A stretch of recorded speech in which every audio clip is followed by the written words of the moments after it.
የእግዚአብሔር ቃል። እነዚያ በመንገድ ዳር ላይ የወደቁት ዘሮች ቃሉን የሚሰሙት ናቸው። ዲያብሎስ ይመጣል፣ እንዳያምኑም ቃሉን ከልባቸው ይወስዳል። በዓለት ላይ የወደቁት ዘሮች ቃሉን ሲሰሙ በደስታ የሚቀበሉት ሰዎች ናቸው። ሆኖም ስር የላቸውም።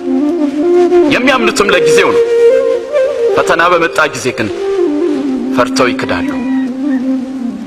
እነዚያ በእሾህ መካከል የወደቁት ቃሉን የሚሰሙት ናቸው፣ ግን ስለ ራሳቸው በማሰብ በባለጠግነታቸውና በምቾታቸው ይታነቃሉ።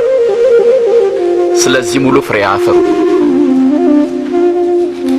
በመልካም መሬት ላይ የወደቁት ደግሞ እነርሱ በመልካምና በጎ ልብ የቃሉን መልእክት ሰምተው የሚጠብቁት ናቸው።